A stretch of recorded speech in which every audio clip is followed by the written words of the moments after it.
దేశంలో పన్ను ఎగవేతలను నిరోధించడానికి ప్రభుత్వం అన్ని విధాలుగా ప్రయత్నిస్తుంది. దీనికోసం ప్రభుత్వం data mining, data analytics, artificial intelligence వంటి కొత్త సాంకేతిక పరిజ్ఞానాన్ని ఉపయోగిస్తుంది.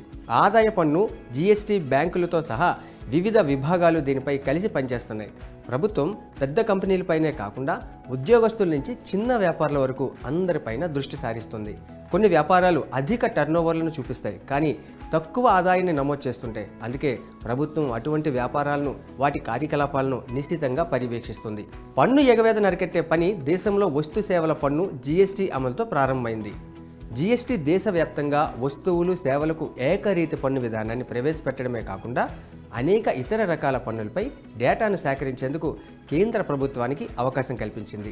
2019లో central board of direct taxes CBDT order జారీ చేయడంతో ఒక ముఖ్యమైన పరిణామం చోటు చేసుకుంది.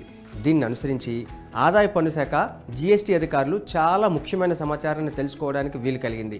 ITR ఫైలింగ్ స్థితితో పాటు టర్నోవర్, స్థూల ఆదాయం, టర్నోవర్ నిష్పత్తి, స్థూల ఆదాయ పరిధి, కంపెనీల టర్నోవర్ పరిధి వంటి కీలకమైన ఆర్థిక సమాచారాన్ని తెలుసుకోవచ్చు. వివిధ రకాల వ్యాపారాల నుంచి ఆదాయం పొందే పన్ను చెల్లింపుదారుల విషయంలో దీన్ని అమలు చేశారు. జూన్ 2019లో ఆదాయ పన్ను శాఖ, జీఎస్టీ నెట్వర్క్ మధ్య లింక్ ఏర్పాటు చేసిన తర్వాత నోటీసులు పంపే ప్రక్రియ ప్రారంభమైంది. వివిధ నివేదికల ప్రకారం ఆదాయ పన్ను రిటర్న్లు, జీఎస్టీ రిటర్న్స్ మధ్య మ్యాచింగ్ ఎక్సర్సైజ్ నిర్వహించారు. రెండింటి మధ్య వ్యత్యాసం ఉంటే ఖచ్చితంగా నోటీసులు జారీ చేస్తారు. ITR, జీఎస్టీ మధ్య లింక్ ఏర్పాటయ్యాక రిటర్న్స్ విషయంలో అసలు కథ వెలుగు చూసింది. జీఎస్టీలో ITR ఫైలింగ్లో తేడా స్పష్టంగా కనిపించింది. జీఎస్టీ రికార్డుల పరంగా చూస్తే చాలా వ్యాపార సంస్థలు ఆదాయ పన్ను రిటర్న్ను సబ్మిట్ చేయనట్లు తెలుస్తోంది.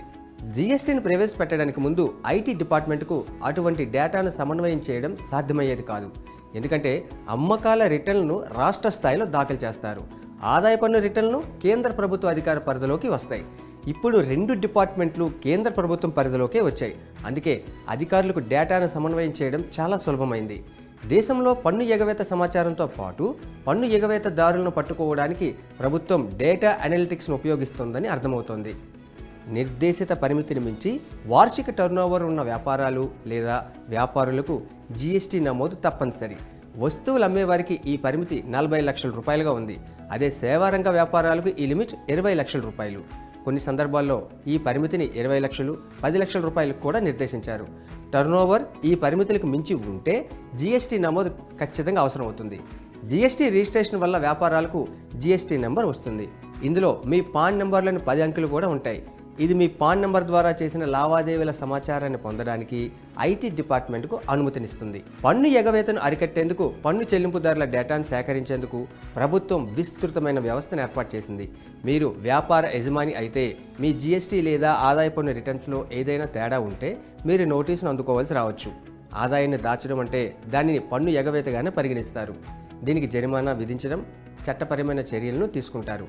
అసలు ఏ ఒత్తిడి లేకుండా ఉండాలంటే మీ ఆదాయాన్ని ITRలో ఖచ్చితంగా చూపిస్తే సరి. దీంతోపాటు పన్నులు చెల్లిస్తే సరిపోతుంది. మీరు ఫైనాన్షియల్ ఇయర్ 2023కు సంబంధించిన ITRలో ఏదైనా ఆదాయాన్ని ప్రకటించడం మర్చిపోయి ఉంటే డిసెంబర్ 31, 2023 వరకు మీ రిటర్న్ను రివైజ్ చేయొచ్చు.